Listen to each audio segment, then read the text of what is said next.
Hello and welcome to this episode of Policy Watch, your window to the biggest policy stories of the week that has shaped the economic discourse.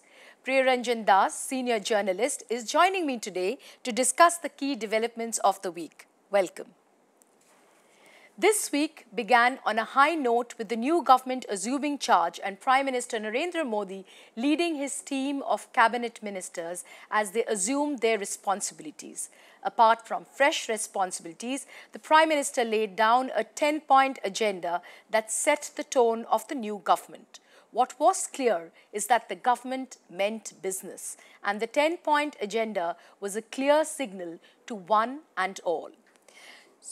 So, if we take the few points which was laid down in the 10-point agenda itself, to your mind, you've been a long-time journalist, what were the most outstanding things in that 10-point agenda?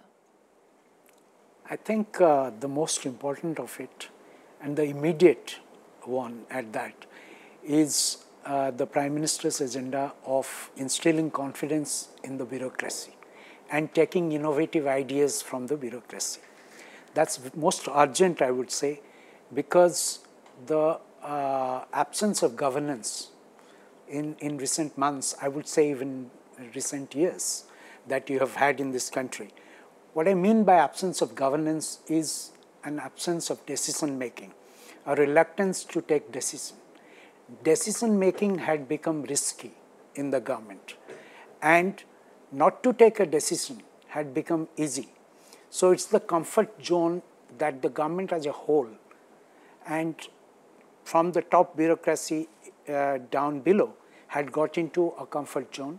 And so the first thing, to my mind, in the 10-point agenda that the Prime Minister has stressed, is it's most important that the machinery, the entire government machinery decision-making process is brought out of that stupor. You mentioned among the pending things, and I think there was one of the points which was mentioned is that the government or the new government should also look at some of the pending or some of the late decisions that were taken to see on the implementation. So that kind of sparked some sort of a positive thing, that it was not that all that was done by the last government was negative, but whatever was left to be done, some last mile connectivity things should be taken up. Do you think that's a positive of sorts? Because there are some issues which were just about passed by the government before it left, and probably needs to be rounded up either this way or that way for it to go through.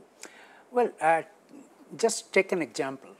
Just take the example of the finance ministry that's in charge of the management of the economy of the country. Now the economy is in a very bad shape, and yesterday you've had the GDP figures, and for 2 years in running it is sub 5% GDP growth, which is below ambition for all of us in India. And in fact, at one time it was thought that you could do whatever, you may not do anything. Even then India would be growing at 6%. But we messed up things to such an extent that for 2 years in running we couldn't even grow at 5%. Sure. So that being the case, and the economy is nothing short of in a crisis. Now look at the finance ministry. When asked to come up with such a presentation as to what are the immediate issues, what needs to be done, what is the reforms agenda, economic policy reforms agenda, the finance ministry, I'm told, drew a complete note. There was nothing that they could come up with as to what needs to be done in the immediately as priority attention to address the difficulties that are being faced by the economy. So that is the seriousness of the situation. So, I agree with you that the Modi team, the ministers, may be lacking in experience. That's simply because of the fact that you've had a different party or a group of parties other than BJP and its allies ruling the country for 10 years. So you would have people not having experience, ministerial experience in the government. So there will be new faces, but I don't think that the team lacks talent. So they are a talented lot, and I'm sure that they have an agenda which is very much there in the manifesto, and in the various speeches that have been made by the prime ministerial candidate then, who's now assumed charge as prime minister. So they have a defined roadmap, and they would like to push ahead. To push ahead, however, you need to get the government machinery behind you and firing all cylinders. Right. So that is, to my mind, the first thing, and that is why he's emphasized that, which is the correct way to go. Yeah, I mean, I agree with you, and perhaps that is the most important thing, as you said, in to get the government into moving. But having said that, if you just look at what was the basis or plank on which this government actually got voted to power with such a tremendous mandate, they spoke of development, and they spoke of also, transparent mechanism. Mr. Modi is known to be a doer in his state. He has spoken of the Gujarat model. So when you look beyond the first point and the most important point which you say, so where do you think in his 10-point agenda has he kind of spoken about his doing ability? Do you think that has come out, that is going to be coming out soon, or is there something that they have to do? Because like you're saying, bureaucrats are coming out with not enough answers at this point. So the ministers down the line will have to do something to actually get the machinery to work. So what do you think is happening on that front? I think he has, you rightly mentioned the mandate. And if you look at the mandate was for development, and if more specifically, it is to get the economy back on the growth path.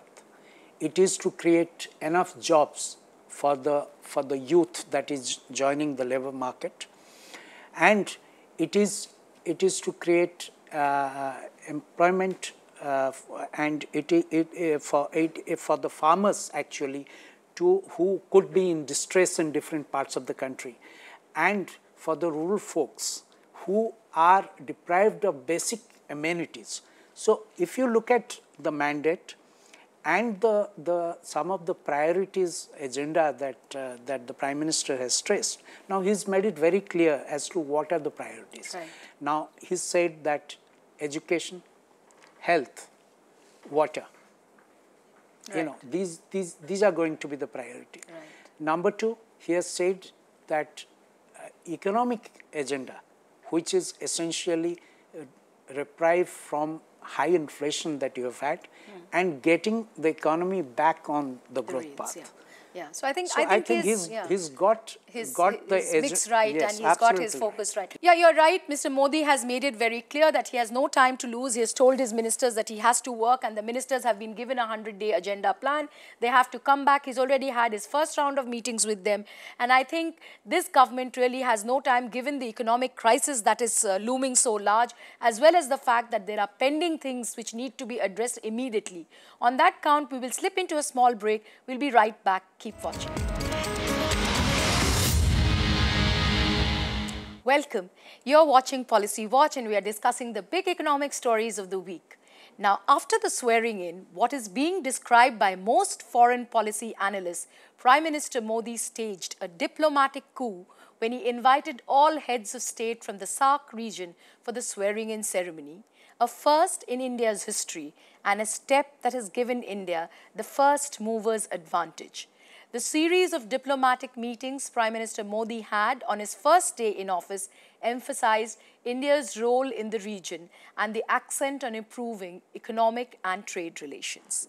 You have written largely on trade for a long time, and this kind of a move by the Prime Minister, Mr. Modi, almost before he was sworn in, because the invites went out before that, what is your first thought that comes to your mind when you heard about it?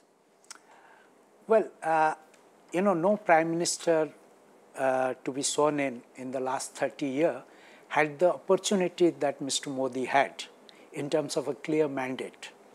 So if you recall, in the last 30 years, the Prime Ministers who have been sworn in had to wait for letters of support coming from one ally or not coming, delayed, and the President calling in, not calling in, consulting constitutional experts, all kinds of things, pre-swearing in formalities, you may like to say.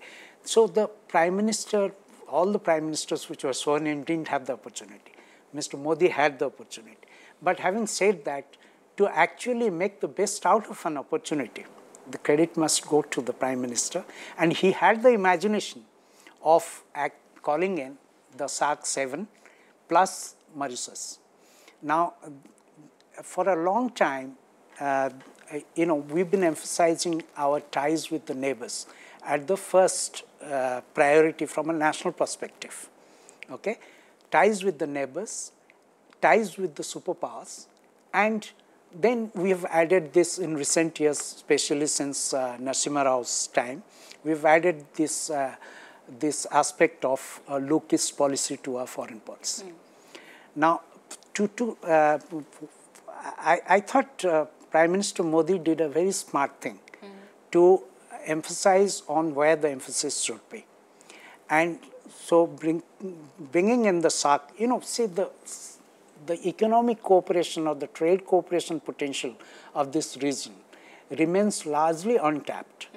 And it's been years since sort of SAARC has sort of taken, it's start and fit, once off, once on, given the geopolitical situation in the region.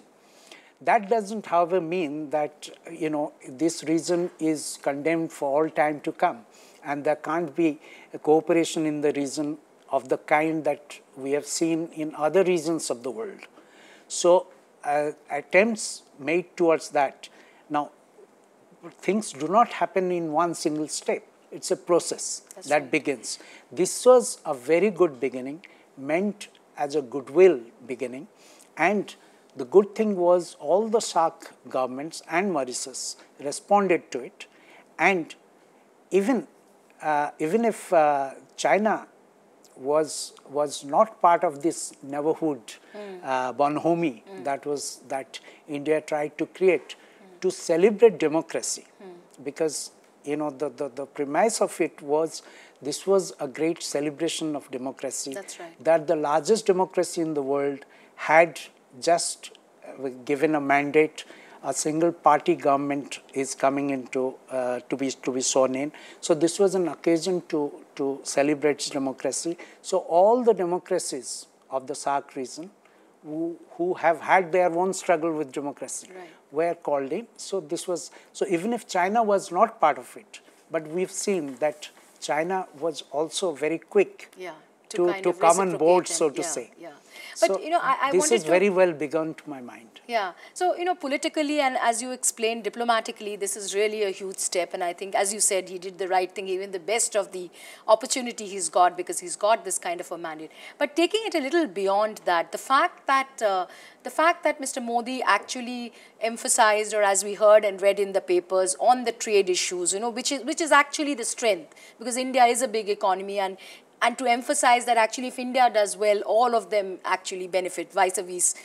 To kind of talk of that, do you think that was also a smart way of dealing with the countries instead of getting into the political issues, which often are issues which you do not want to negotiate, or talk about right in the beginning, So to kind of move away from that and instead talk of the economic issues, do you think that was also carefully planned? See, as you would see, one part of this entire thing was attending the swearing-in ceremony. And the second part was this little bilateral meetings that the Prime Minister had with his counterparts from the SAARC 7 plus the Prime Minister of Mauritius. Now, he, from whatever we have seen, most of the issues, bilateral issues, were touched upon. There were, of course, political issues which were touched upon. There were all kinds of issues that were touched upon, including trade. So it's not to say that political issues were not touched upon. Not totally. But entirely, as we understand, these meetings were initial meetings that the Prime Minister was having with his SAARC counterparts and with the Prime Minister of Mauritius. Now, these were familiarization meetings, so to say. So it is, if you look at it, it is Pakistan of all the main countries in the SAARC region with which our trade is yet to normalize. And that is where we haven't seen any progress in this meeting that took place between Prime Minister Nawaz Sharif. Probably it's too early to It is too early, and I do not think that it is, trade is not such a contentious issue. If trade is not moving, that is not because there are issues so much contentious within the trade arena. Trade is not moving because there are other issues where progress or the normalization is not being possible. So maybe we will say better days in trade. There is already the informal trade between India and Pakistan is already thrice or 4 times as much the official trade. So that means the traders and business people on both sides are already doing the trade to the extent that the governments of the two sides can facilitate it.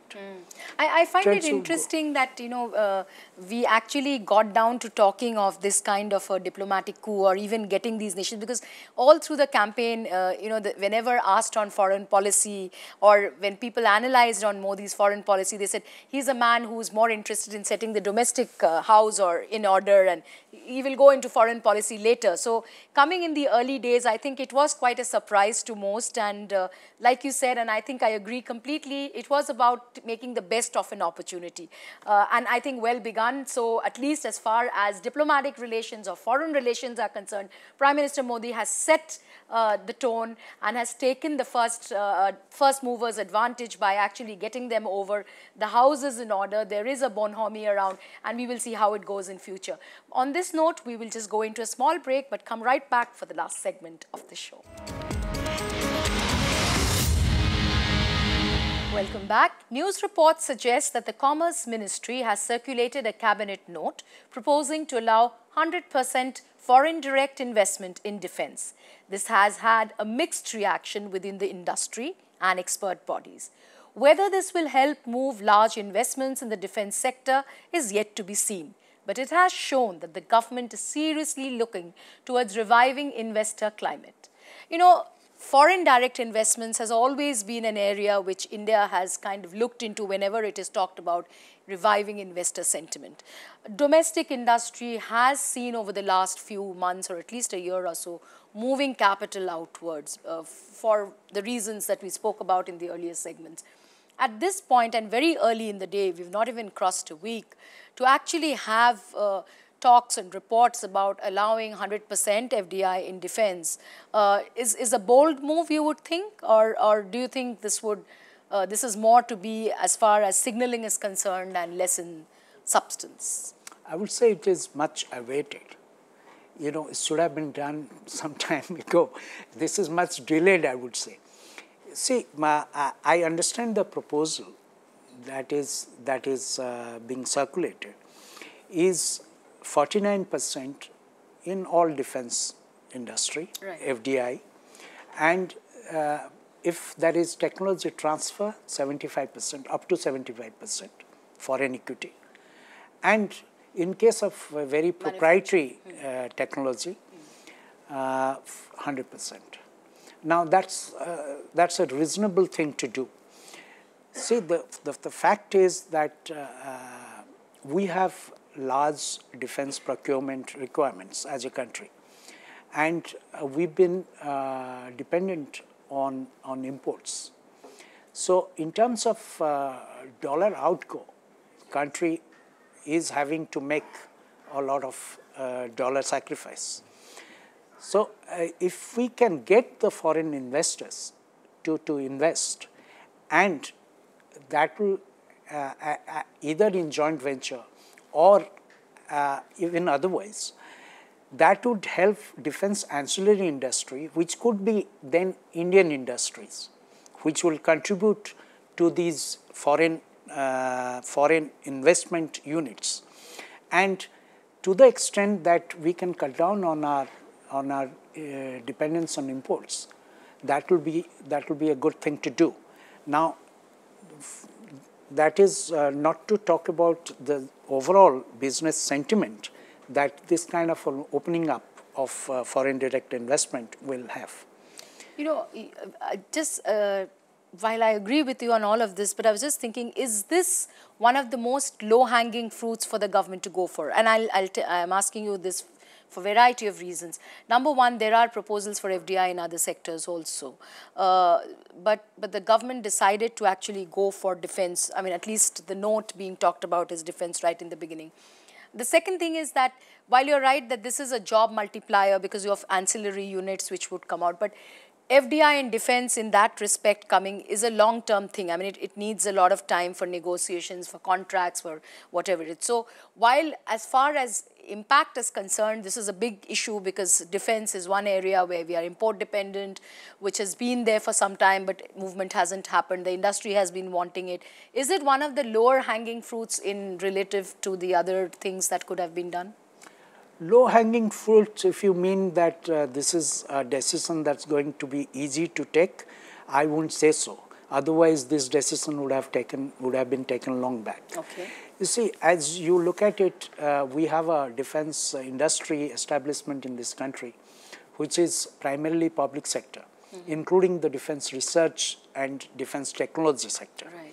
So even within the country, there has not been the kind of cooperation between the private sector and the government or the state sector defense establishments that one would have liked to have. The kind of cooperation that should have happened hasn't happened.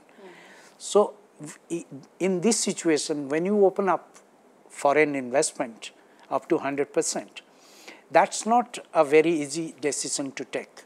It's a decision that has to be, you know, that has to be taken very carefully. So you think there could be resistance from domestic players in this region, in this area? First to begin with, from the government's own defense research technology establishments and its own defense production units. Right.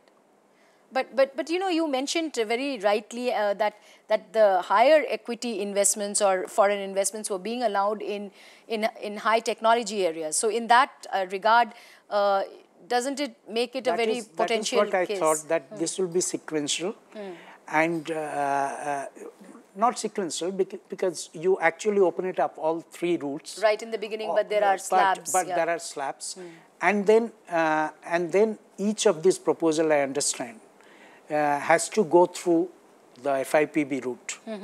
So it's not as if they have been put on an automatic route. Right. So this kind of, I think, this kind of care needs to be taken in But you know, you also mentioned right in the beginning that this is one thing which could have been done much earlier. So when you talk of the opposition or the kind of hurdles that the government may face even in this venture, what are the other hurdles that you think they could face? I mean, within the government, of course, there has to be a consensus. But again, there with Mr. Modi and his new team and their enthusiasm to actually turn around investor climate, they may go ahead with it. But institutions like the DRDO or other defense equipment manufacturers within the country may. What do you think are the other hurdles that could come in for this? Wouldn't the foreign guys want to come into defense in India, considering we are always importing as far as? Well, if you look at the import contracts that you have had, now you know the kind of decision-making delays that have happened. And having taken a decision, you've had the deals going bad for whatever, for reasons that are best known. And we know that these defense deals, be they just import procurement deals or any other deals, have mostly been controversial. And the reasons for that is very well known. And now when you have FDI, can a FDI regime and a FDI approval regime be free of such controversies? That is the main aspect that we must. So thank you very much. I think that's a very important note which you have pointed out, and I think we will have to see how this regime takes on, whether it's controversies, non-controversies, transparencies. But as far as the first week is concerned, we have seen that the agenda is laid. The Prime Minister has made it clear the government means business. They are down to business already. We have heard of cabinet notes already in circulation. On that note, we will come to a close on. Thank you very much. We'll see you again next week.